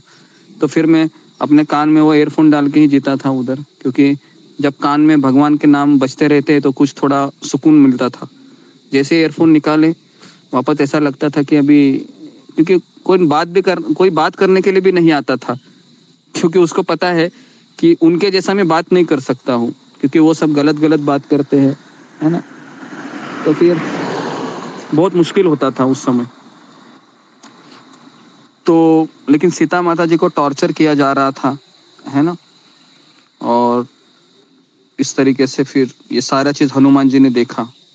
जैसे हनुमान जी ने देखा, सपने बानर लंका जारी, और कहा उसने, त्रिजटा ने सीता को, कि देखो मैंने स्वप्न में एक बंदर को देखा है। तो सीता माता पूछती है क्या किया उस बंदर ने? कहा उस बंदर ने पूरी लंका को जला दिया है। अच्छा, और राक्षसों की सारी सेना मार डाली गई है। अच्छा, रावण भी विवस्त्र हुआ है। अच्छा, और गधे पर सवार है। अच्छा, उसके सिर मुंडे हुए हैं, 20 भुजाएं कटी हुई है। इस प्रकार से मैंने सपना देखा है और वह यमपुरी की दिशा में जा रहा है और लंका का राजा है वो विभीषण बना है। जैसे ये सपना देखा तो जैसे ही बाकी के राक्षसियों ने सुना ये सपना तो वो सारी डर गई और सब जानकी जी के चरणों में जाकर गिर पड़ी कि हमें क्षमा कीजिए, हमें क्षमा कीजिए, हमने आपको बहुत सताया, इस तरीके से, है ना। तो अभी हम देखेंगे 15-20 मिनट में कि सीता और हनुमान का संवाद होता है। देखिए बहुत सुंदर संवाद है, रामायण में है। किस तरह से, देखिए एक्सपर्ट सेवक कैसे होता है। अगर सेवक के एक्सपर्टीज को देखना है तो हनुमान जी का चरित्र हमें पढ़ना चाहिए। किस तरह से एक सेवक होता है, किस तरह से वो इंटेलिजेंट होता है, किस तरह से वो परिस्थितियों को, है ना, नाप लेता है सेवा करने से पहले। तो ये सब सीता माता और हनुमान जी के संवाद में दिखाई देता है। कपि करी हृदय विचार, दिनी मुद्रिका डारी तब।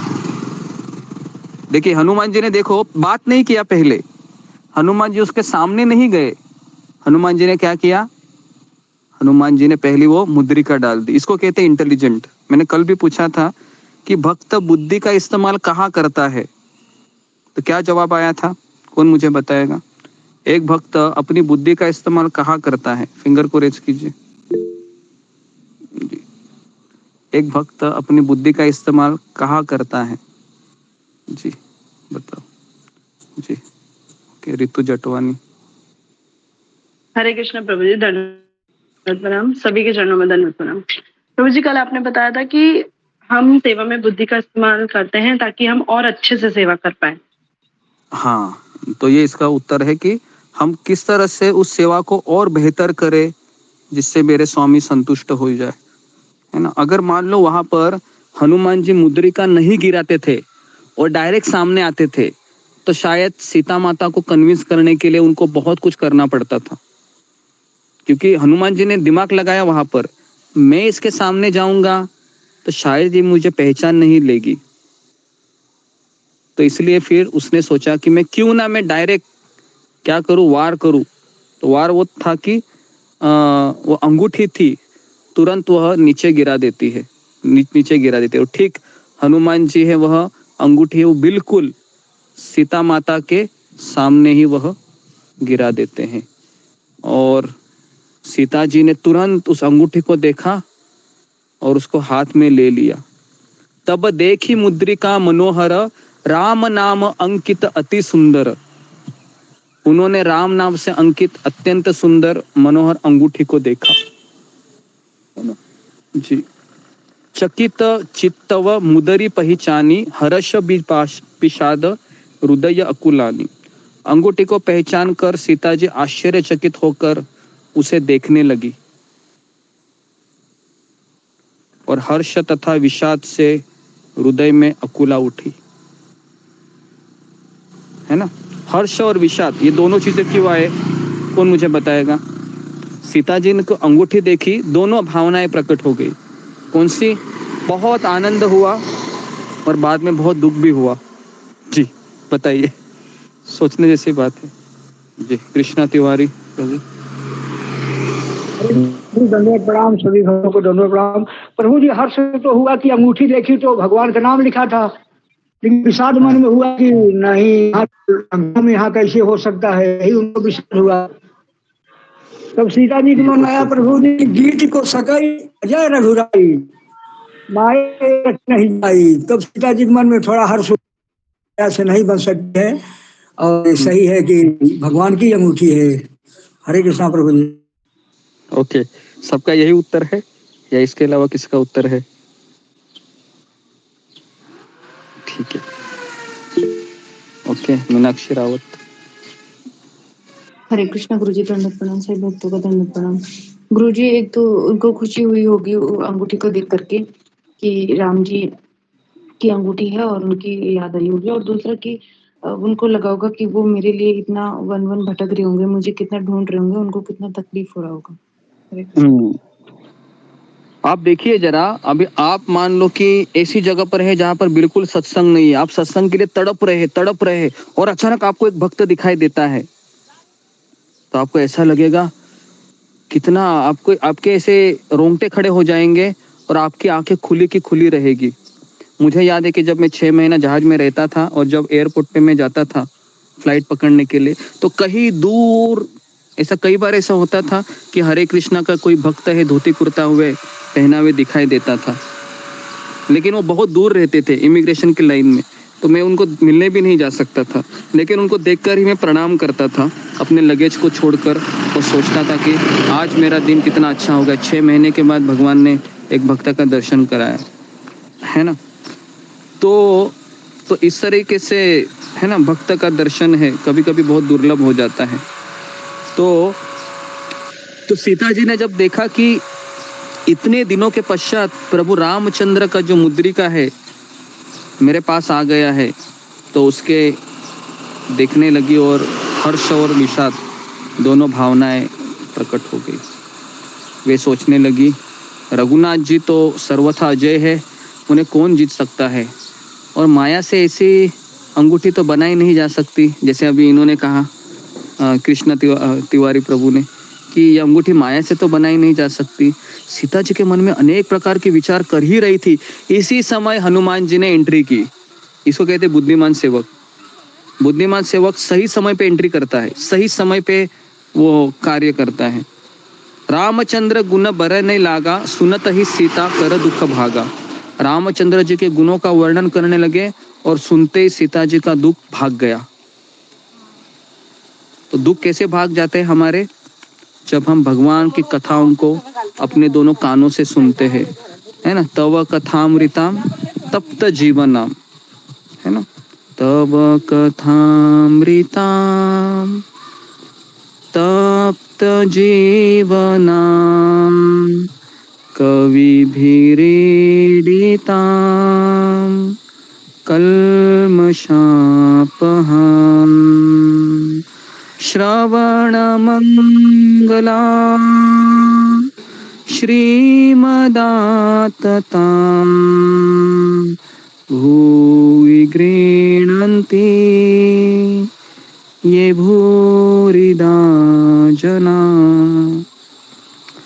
तो जब हम इस कानों में भगवान की कथा जब सुनते हैं, तव कथामृताम, तो फिर हमारा जो जीवन है, जो तप्त है बहुत, तीनों तापों से भरा हुआ है, आदि भौतिक, आध्यात्मिक, आदि दैविक क्लेश सता रहे हमें, पल पल सता रहे हैं, रोज सता रहे हैं। तो फिर क्या हो जाता है? वो श्रवण मंगला, वो श्रवण करने से मंगल हो जाता है हमारा, है ना। तो इसलिए सीता माता का दुख कब भाग गया? जब राम की लीलाएं शुरू हो गई और कान और मन लगाकर सुनने लगी। तो जब हम कथा सुनते हैं तो दो चीजें लगनी चाहिए, कान और मन। कभी कभी कान तो लग जाते हैं लेकिन मन नहीं लगता है ना। सो जाते हैं कभी कभी। कथा इतनी सुंदर होती है कि झपकी लगती है। कितने लोगों का ऐसा होता है? फिंगर को रेज कीजिए। कथा शुरू हो गई, कम से कम 1-2 झपकी तो लगती है और मुंडी नीचे जाती है खट करके। जी, ओके, ठीक है जी। फिर आप क्या करते हैं? सो जाते हैं या खड़े हो जाते? खड़े हो जाते होंगे जी। क्या करती हो सुमिता सिन्हा उस समय? हरे कृष्णा, गुरुजी दंडवत प्रणाम। गुरुजी सो जाते। सो जाते। सोना नहीं चाहिए, लेकिन ये तो गलत उत्तर दिया। नहीं, फिर उठ जाती हूँ, मतलब कि सुनती रहती हूँ, फिर मेरे को लगता है कि शायद किसी सुना नहीं, फिर उठ जाती हूँ। जैसे अभी मैं ऑफिस गई थी, बस में ही झपकी लग गई। फिर मेरे को लगा कि नहीं, मैं गलत कर रही हूँ, तो उठ गई। जी। तो जब भी झपकी लगती है तो सोना नहीं चाहिए। झपकी लगती है तो खड़े होना चाहिए, और खड़े होकर भी झपकी लग रही है फिर चलना चाहिए। चलते चलते भी झपकी लग रही है तो फिर सो जाओ। समझ में आ रहा है? चलते चलते भी झपकी लग रही है ऐसे तो सो जाओ। ओके जी। तो सीता जी ने कहा, श्रवण अमृत जय ही कथा सुहाई, कहीं सो प्रगट होती कि न भाई। सीता जी बोली, जिसने कानों के लिए अमृत रूप यह सुंदर कथा कही, हे भाई आप कहाँ पर हो? आप मेरे सामने प्रकट क्यों नहीं हो रहे हो? तब हनुमंत निकट चली गयऊ, फिरी बैठी मन विस्मय भयऊ। तब हनुमान जी पास चले गए। उन्हें देखकर सीता जी मुंह फेर कर बैठ गई। उसके मन में आश्चर्य हुआ। क्या आश्चर्य हुआ? हनुमान जी ने कहा, हे माता जानकी, मैं राम जी का दूत हूँ, करुणा निधान की सच्ची शपथ करता हूँ। हे माता, यह अंगूठी मैं ही लाया हूँ। राम जी ने मुझे आपके लिए निशानी या पहचान के तौर पर मेरे पास दी है। सीता जी ने पूछा, नर और वानर का संग कहो कैसे हुआ? क्योंकि हनुमान जी वानर थे। वानर शब्द का अर्थ क्या है? वा मतलब ये सही में है क्या, और नर मतलब मनुष्य। ये मनुष्य है या कोई या कोई बंदर है? वानर शब्द का अर्थ भी अलग है। तो इसके लिए सीता माता सोच रही थी कि ये कैसे संभव है, ये वानर है, मनुष्य भी नहीं है, बंदर भी नहीं है। तो हनुमान जी के वचन सुनकर सीता जी के मन में विश्वास उत्पन्न हो गया। उन्होंने जान लिया कि यह मन, वचन और कर्म से रघुनाथ जी का दास है, सेवक है। क्योंकि भगवान का भक्त होता है उसमें कोई एक चीज बिल्कुल नहीं होती है, छल कपट नहीं होता है, जो सामने है अंदर है वही बाहर होता है, बराबर है। तो हरिजन जानी प्रीति अति गाड़ी, सजल नयन पुलकावि बाड़ी। भगवान का सेवक जानकर अत्यंत प्रीति हो गई, नेत्रों में जल भर आया और शरीर अत्यंत पुलकित हो गया। हे तात हनुमान, विरह सागर में डूबती हुई मुझको तुम जहाज हुए। वापस कह रहा हूँ, अगर हमारे जीवन में दुख है, हम बहुत दुखी है, तो भगवान हमारे जीवन में किसको भेजते हैं? भगवान हमारे जीवन में भक्त को भेजते हैं, भक्त।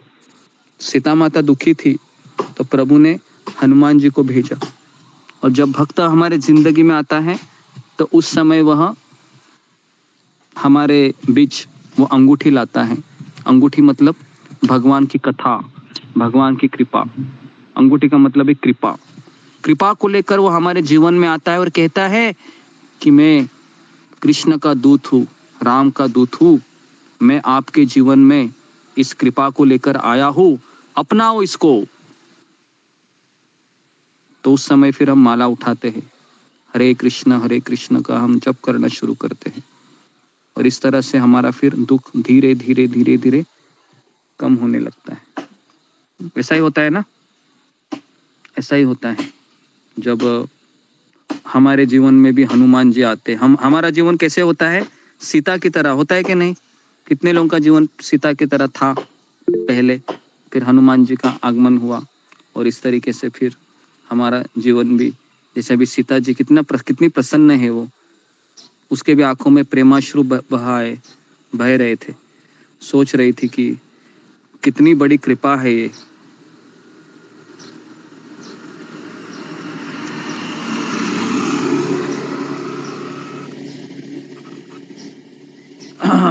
जी, अब कहूँ कुशल जाऊ बलिहारी, अनुज सहित सुख भवन खरारी।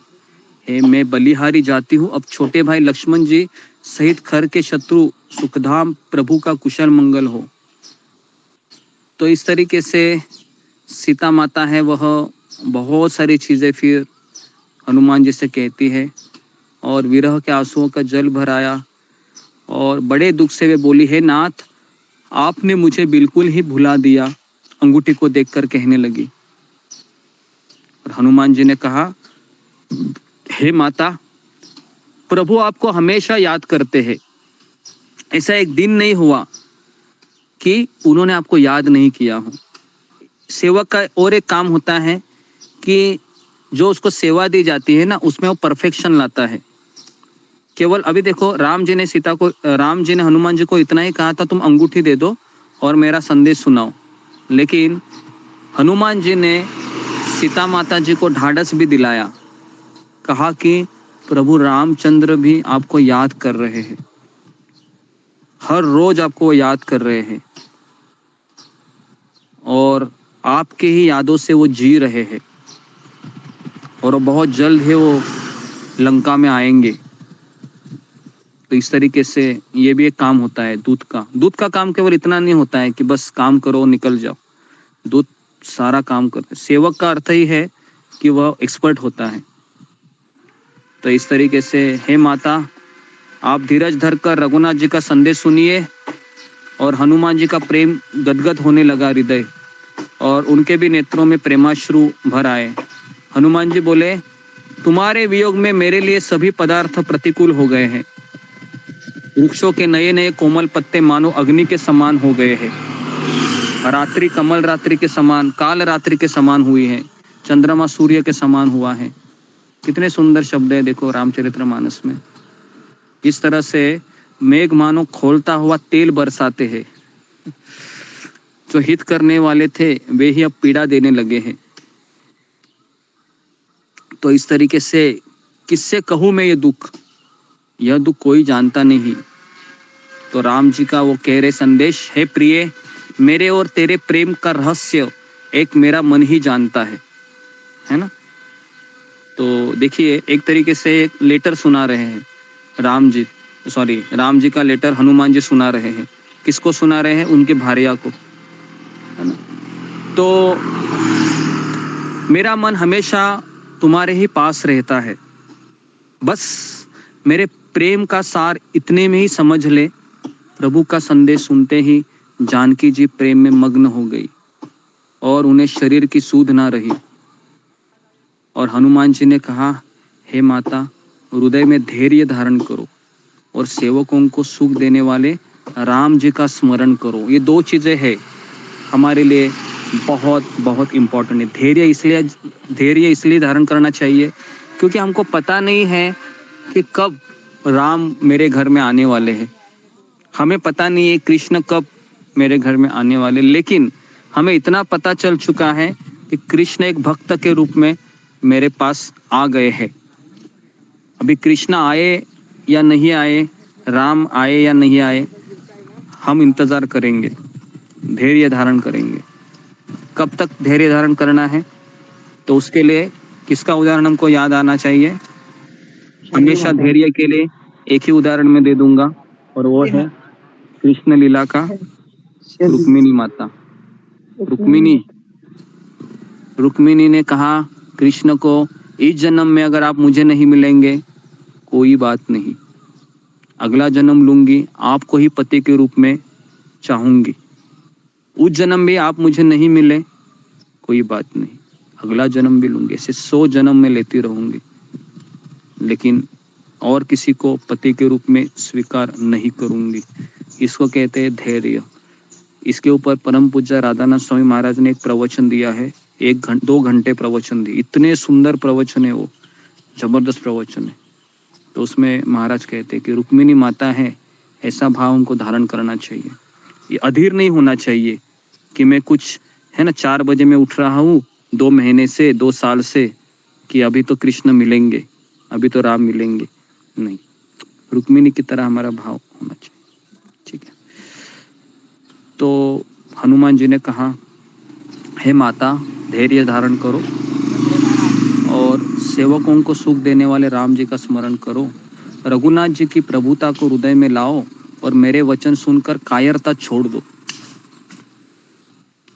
तो इस तरीके से हे माता, हृदय में धैर्य धारण करके और अभी विलंब ना करो। जानकी जी, आप विलंब ना कीजिए। सीता माता तुरंत, हे माता, रामचंद्र जी की शपथ है, कुछ दिन और धीरज धरो। रामचंद्र जी वानरों के सहित यहाँ आएंगे और राक्षसों को मारकर आपको ले जाएंगे। मेरे हृदय में बड़ा भारी संदेह होता है कि तुम जैसे बंदर राक्षसों को कैसे जीतेंगे, सीता माता कहती है। तो फिर हनुमान जी ने क्या किया? हनुमान जी ने अपना शरीर प्रकट किया, इतना बड़ा प्रकट किया कि सोने के पर्वत सुमेरु के आकार का शरीर हो गया। अत्यंत बलवान और वीर था। उसे देखकर सीता जी के मन में विश्वास हुआ कि हनुमान जी ने तो फिर छोटा रूप धारण कर लिया था। हे माता सुनो, वानरों में बल बुद्धि नहीं होती, परंतु प्रभु के प्रताप से छोटा सर्प भी गरुड़ को खा सकता है। हालांकि गरुड़ सर्प को खाता है, लेकिन राम जी की कृपा हो गई तो सर्प भी गरुड़ को खा सकता है। तो इस तरीके से हनुमान जी की वाणी सुनकर सीता जी के मन में संतोष हुआ। और हे पुत्र, तुम बुढ़ापे से रहित अमर और गुणों के खजाने हो। रघुनाथ जी तुम पर बहुत कृपा करे, ऐसा आशीर्वाद देती है। बार बार हनुमान जी सीता जी के चरणों में सिर नवाते हैं, फिर हाथ जोड़कर कहते हैं, हे माता, अब मैं कृतार्थ हो गया हूँ, आपका आशीर्वाद मुझे मिल गया है और मुझे क्या चाहिए? हे माता, आपकी परमिशन चाहिए मुझे। सीता बोलते, क्यों परमिशन चाहिए? बहुत भूख लगी है माता, रात से कुछ खाया नहीं हो, सुबह से निकला हूं मैं, सोचा जब सेवा करूंगा तभी खा लूंगा। तो अभी मेरी सेवा हो गई है, आपको मैंने अंगूठे दे दिए हैं, आपको मैंने धीरज दिया है। अभी आपसे मुझे मेरा एक निवेदन है कि मुझे फल खाने की अनुमति दे दो। तो फिर सीता जी ने कहा, हे बेटा सुनो, बड़े भारी योद्धा राक्षस इस वन की रखवाली करते हैं। हनुमान जी ने कहा, माता, यदि आप मन में सुख माने, आज्ञा दे, तो मुझे उनका भय नहीं है। इसको कहते हैं सेवक। सेवक हमेशा आज्ञा लेकर चलता है ना। इतना अच्छा देखो, वहां पर राम जी की आज्ञा को पाकर यहाँ आ गए, अभी सीता माता की आज्ञा ले रहे हैं फल खाने के लिए भी। अभी आप बोलोगे खाने के लिए भी आज्ञा लेनी चाहिए, तो मैं आपको बोलूं, पहले गुरुकुल में जो विद्यार्थी होते थे, शिष्य होते थे, वहां पता है वहां पर क्या परंपरा होती थी? पहले अगर शाम हो गई और अगर गुरु ने शिष्य को याद किया और कहा कि तुमको अभी भोजन ग्रहण करना है, तो ही वो भोजन करते थे। और अगर मान लो किसी दिन गुरु भूल गया, तो उस दिन क्या होता था? उनका उपवास हो जाता था। समझ में आ रहा है?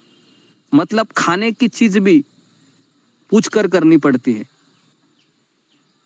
खाने की चीज जो बेसिक चीज है ना? बराबर है जी। तो पहले गुरुकुल में ये सिस्टम था, है ना? तो आज भी हम जब राधा गोपीनाथ मंदिर में जाते हैं, वहाँ पर परम पूज्य राधानाथ स्वामी महाराज है, प्रसाद खाते हैं। ऐसे 4-5 बार ऐसा मुझे सौभाग्य प्राप्त हुआ है कि राधानाथ स्वामी महाराज बैठे हैं सामने, ऐसे बहुत सारे ब्रह्मचारीगण बैठे हैं। ये करीबन 10-15 साल पहले की बात है। उस समय हम राधा गोपीनाथ मंदिर में जाते थे, तो ऐसे 4-5 बार ऐसा हुआ है कि राधानाथ स्वामी महाराज ऐसे बैठते थे, कई भक्तगण बैठते थे अगल बगल में, और सारे भक्त भी बैठ जाते थे और महाप्रसादे गोविंदे हो गया। और उसके पश्चात फिर सब लोग महाराज के पेट की तरफ देखते थे, और जैसे ही महाराज ने खा लिया, फिर सब लोग अपना निवाला खाना शुरू कर देते थे। तो बहुत अच्छा लगता था ये, है ना, देखने के लिए। तो ये होती है परंपरा। एक्चुअली ऐसा होना चाहिए, है ना? अभी तो क्या होता है, पहले मेरा पेट भरे बाद में जाने दो, जिसका पेट जिसको भूखा है रहने दो, ऐसा ही होता है ना। अभी पहले मेरा पेट भरे फिर बाकी का। लेकिन ऐसा ये वैदिक कल्चर नहीं। वैदिक कल्चर में जो गुरु होता है, उसका पेट पहले वो निवाला खाता है, उसके पश्चात फिर बाकी के उनके शिष्य बैठे रहते हैं ना। गौरांग प्रभु बैठे रहते थे वहाँ पर, गौर गोपाल प्रभु, बहुत बड़े बड़े दिग्गज लोग बैठे रहते थे, और महाराज उनके सामने बैठे रहते थे, और सब लोग महाराज का बड़ा प्लेट रहता था कम से कम 10-12 आइटम उसमें रहते थे, और सब लोग महाराज को ऐसे परोसते थे, है ना, इसके बाद ही इसके बाद ही इसके बाद ही। और वहाँ पर एक कुक, उनका सर्वेंट रहता था जो उनको परोसता था, है ना। और जैसे ही महाराज उठ गए, तो फिर सब लोग वहाँ पर भीड़ जमा करते थे। क्यों भीड़ जमा करते थे? ताकि कुछ मिल जाए महाप्रसाद, इस तरीके से। तो अचानक वो दिन याद आया, तो आपके सामने मैंने बताया जी। तो ओके, तो इस तरीके से फिर अभी यहाँ पर मैं रुक जाता हूँ, 10:30 हो गए हैं। तो कल हम देखेंगे कि हनुमान जी है वह किस तरह से रावण की सभा में प्रवेश करते हैं, और हनुमान जी और रावण का जो डायलॉग है बहुत सुंदर है वो रामचरितमानस में। पहले तो वो अशोक वाटिका में जाकर अभी फल खाते हैं, बहुत वृक्षों को तोड़ देते हैं। रावण का एक पुत्र था अक्षय कुमार, उसको भी मार देते हैं, कई सारे लोग योद्धाओं को मार देते हैं। और फिर हम देखेंगे कि कल किस तरह से रावण के सामने हनुमान जी को खड़ा किया जाता है, और किस तरह से हनुमान जी चैलेंज करता है रावण को, ये हम कल देखेंगे। और कल फिर ये भी देखेंगे कि किस तरह से हनुमान जी के पूंछ को जला दिया जाता है, और सीता माता अग्निदेव से प्रार्थना करती है। और फिर हनुमान जी वह समुद्र से उड़कर वानरों के साथ मिल लेते हैं, और जो वानरों के साथ जब मिलते हैं, और फिर जब वानर और इनका डायलॉग है किनका, हनुमान जी का, वो भी बहुत सुंदर है। किस तरह से हनुमान जी कहते कि आप लोगों की कृपा से मैं कर पाया। हनुमान जी वहां पर कुछ नहीं बोलते, ये नहीं कहते कि मैंने किया। ये भी बहुत सीखने जैसी बात है ना। रामायण में बहुत सारी चीजें सीखने जैसी। और फिर हनुमान जी प्रभु रामचंद्र से मिलते हैं, और राम जी जो हनुमान से बोलते हैं, हाँ, क्या वो सुंदर डायलॉग है। उसमें तो पता चलता है कि भगवान और भक्त का क्या भाव होता है दोनों का। तो यह हम कल देखने का प्रयास करेंगे। तो यहाँ पर मैं रुकता हूँ। किसी कुछ कहना है, प्रश्न है, कुछ पूछना है?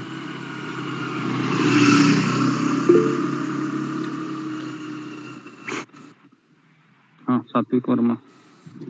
हरे कृष्णा गुरुजी, दंडवत प्रणाम। गुरुजी मेरा थोड़ा ऐसा है, मैं ये पूछना चाहता था कि हनुमान जी तो स्वयं शिव जी के गहरे रुद्र अवतार थे ना, स्वयं शिव जी तो हनुमान जी के रूप में बन के आए थे, हनुमान शिव जी तो हनुमान, मैं ये पूछना चाहता था। हाँ, फिर अवतार है तो ये मतलब शिव जी, स्वयं शिव जी हनुमान जी के रूप में भगवान की सेवा कर रहे हैं। शिव जी के अंश अवतार है एक तरीके से हनुमान जी, ठीक है। उससे लेकिन कुछ फर्क नहीं पड़ता है, हमें ये देखना चाहिए कि वो सेवा कैसे कर रहे हैं प्रभु की। नेक्स्ट कृष्णा तिवारी प्रभु। हरे कृष्णा प्रभु प्रणाम। पर मैं नई चीज सुना हूँ, वही कंफर्म कीजिए हमारा कि त्रिजा जो थी वो विभीषण की लड़की थी। जी, तो यहाँ पर ऐसा कुछ लिखा नहीं है मानस में, अभी तो ऐसा कुछ लिखा नहीं था विभीषण की वो पुत्री थी, लेकिन वाल्मीकि रामायण में ऐसा लिखा है कि वो त्रिजटा ये विभीषण की लड़की थी करके, लेकिन विभीषण की पत्नी का नाम इतना डिटेल में नहीं दिया गया है। और हालांकि जब वह रावण को छोड़कर राम जी के पास आना चाहते हैं, उस समय भी कोई ऐसा डायलॉग नहीं था है कि विभीषण जी अपने पत्नी को कुछ कहते हैं, वो सीधा चले आ जाते हैं रावण को छोड़। तो यहाँ पर भी एक चीज दिखाई देती है कि और प्रभु जी एक प्रश्न था मेरा कि जब हनुमान जी सीता माता को कहे थे करुणा सत्य शपथ करुणा निधान, हाँ ऐसा शब्द हनुमान जी कहे थे ना, तो ये मैं सुना था एक कथा में कि करुणा निधान भगवान राम सीता माता भगवान राम को कहती थी और भगवान राम जानकी माता सीता न कह के जानकी कहते थे। तो इसलिए भगवान ने उनको हनुमान जी को बताया अगर करुणा कहते बोलोगे तो जान जाएंगे। हनुमान जी वही कसम कसम खाए सत्य शपथ करुणा निधान की, यह मुद्रिका मातु में आनी, ऐसा प्रश्न सुना था प्रभु जी। वही बने मन में कि क्या ऐसा सही है क्या नहीं सही है। जी जी, करुणा निधान मतलब वही हो गया ना कि करुणा निधान का अर्थ है कि उस समय सीता माता को करुणा की बहुत आवश्यकता थी ना, बहुत दुखी थी वो, है ना। तो इसके लिए हनुमान जी ने करुणा निधान करके राम जी का प्रयोग किया कि वो करुणा निधान है, आपके ऊपर जरूर करुणा करेंगे, इस तरीके से, है ना। ओके जी, प्रणाम। ओके, तो यहाँ पर मैं रुकता हूँ। आप सबका बहुत बहुत धन्यवाद। शील प्रभुपाद की जय, हनुमान जी की जय, प्रभु रामचंद्र की जय, रामायण की जय। हरे कृष्णा प्रभु हरे कृष्णा प्रभु जी हरे कृष्णा।